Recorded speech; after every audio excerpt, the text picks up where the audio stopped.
नमस्कार दोस्तों, मैं विनोद कुमार मिश्रा अपने YouTube में आपका स्वागत करता हूँ। आज की विचार करेंगे जंतर मंतर में जिस प्रकार से आंदोलन हुए हैं उसके दूरगामी प्रभाव क्या होंगे। शीर्षक का नाम उत्क्रांति दिया है। वैसे भारत जैसे देश में तर्क, बुद्धि एवं विवेक को जीवन का आधार बनाने के स्थान पर हमेशा भावना, आज्ञाकारिता, समर्पण और श्रद्धा पर बल दिया जाता रहा है। शायद यही कारण है कि इन सामान्य अवधारणाओं के विरोधियों ने चुप्पी साध ली थी। उन्हें लग रहा था कि इस देश के नवयुवकों को कुछ भी भला नहीं होगा। लेकिन जंतर मंतर में व्यवस्था के विरुद्ध छात्रों ने जो आंदोलन किया, उसके जो परिणाम हुए, उससे ये स्पष्ट हो जाता है कि यह आंदोलन आगामी पीढ़ी के अंदर अपने अधिकारों की रक्षा एवं अपने आत्मगौरव की रक्षा के लिए उत्क्रांति की नींव रखी जा चुकी है। ये बात सर्वविदित है कि लोकतंत्र में सबसे अधिक शक्तिशाली होने के लिए और सत्ता के शीर्ष में पहुंचने के लिए विभिन्न राजनीतिक दलों का यह प्रयास रहता है कि जब वो सत्ताधीशों की श्रेणी में आए तो आम नागरिकों को उन सत्ताधीशों की आज्ञाकारिता की अवधारणा के तहत ऐसे प्रलोभन दिए जाएं, ऐसे कार्य किए जाएं जिसके पूरा होने की संभावनाएं भले ही नगण्य हो, परंतु उसके पूरा होने का विश्वास आम नागरिकों को होता रहे। स्वाभाविक है, ऐसी आज्ञाकारिता सामान्य अवधारणाओं से संचालित तो नहीं हो सकती। ऐसा सिखाने वाले कौन थे? वो धार्मिक चेहरे थे। वही धार्मिक चेहरों के सिखाने का परिणाम था कि हम हजारों साल निरंकुश शासन व्यवस्था में भी सुख शांति के साथ, संतोष के साथ समाज में जीवित रहे हैं। उन्हें सिखाया गया था कि राजा धर्म के अवतार होते हैं। आपकी पीड़ाएं आपके कर्मों का परिणाम है। अगर कोई कहे कि हमारे कर्म तो ऐसे नहीं हैं, उसका भी उनके पास उत्तर था कि हो सकता है कि इस जीवन में आपके कर्म अच्छे हों, इसके पहले के जीवन के कर्मों को जानते नहीं हैं। धर्म ने उन्हें आत्मिक उत्क्रांति की बात नहीं बताई। तर्क बुद्धि पर श्रद्धा और आस्था को प्रहरी बना दिया गया और वो प्रहरी बन करके खड़े हो गए।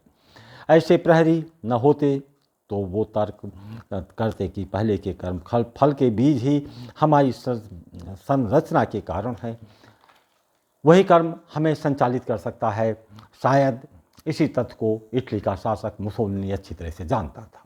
इसीलिए उसने दिशा दी कि शासक धार्मिक प्रकृति का हो या ना हो, ये महत्वपूर्ण नहीं है। महत्वपूर्ण ये है कि नागरिकों के सम्मुख शासक वर्ग को धार्मिक दिखाई पड़ना चाहिए। धार्मिक दिखाई पड़ने का एक लाभ होगा कि नागरिक आपकी आज्ञाकारी बनी रहेगी, उनके प्रति विश्वास बढ़ेगा। उनका वही विश्वास नागरिकों को उनके प्रति आज्ञाकारी बनाता रहेगा। ये सत्ताधीशों का एक पक्ष है।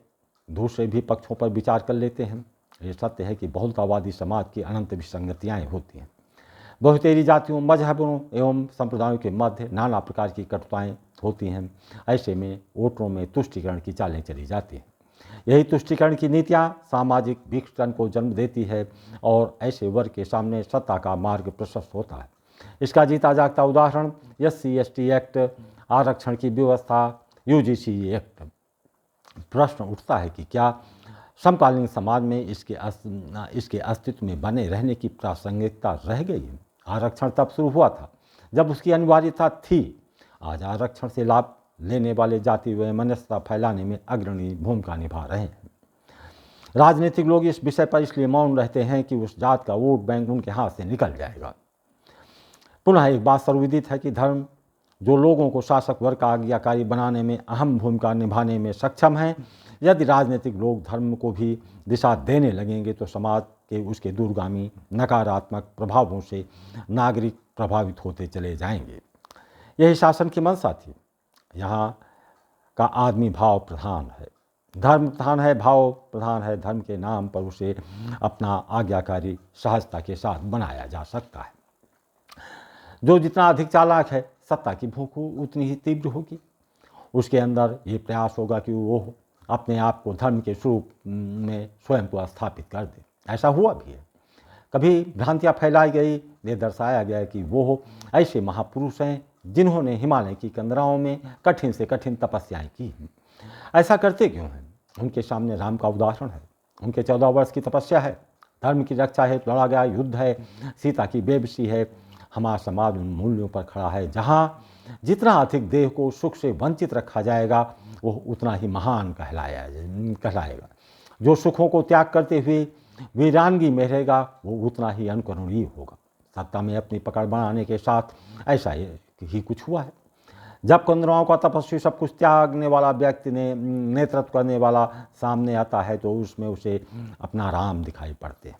नागरिकों को विश्वास हो जाता है कि जिस प्रकार राम ने अधर्म का नाश किया था, धर्म की स्थापना के लिए सिंहासन पर बैठे थे, उसी प्रकार ऐसा व्यक्ति जब सत्तासीन होगा तो वो रामराज की स्थापना करेगा। तभी तो आप सबने सुना होगा जब शासक का चयन की बात आई थी तो लोगों ने ये कहा था आखिर विकल्प क्या है। ऐसी आज्ञाकारिता सिखाई किसने है? मंतव्य साफ है कि हमारा मानसिक और सोच तथ्यों से ध्यान हटाने का काम करता है। लेकिन ये सौभाग्य का विषय है कि हमारी युवा पीढ़ी ने तर्क, बुद्धि और विवेक का सहारा लिया। वो तथ्यों पर गए, भ्रमों को अपने से दूर किया और जंतर मंतर में आंदोलन की शुरुआत की। यह आंदोलन चली आ रही अवधारणाओं को ध्वस्त करते हुए ऐसे सत्ताधीशों के प्रति जो आज्ञाकारिता भरी गई थी उससे विकर्षण करने की दिशा में एक महत्वपूर्ण पड़ाव था। ये भविष्य में ऐसे तत्वों पर विजय प्राप्त करने की उत्क्रांति है। जय हिंद। आशा है वीडियो पसंद आई हो तो लाइक, सब्सक्राइब और शेयर करना ना भूलें।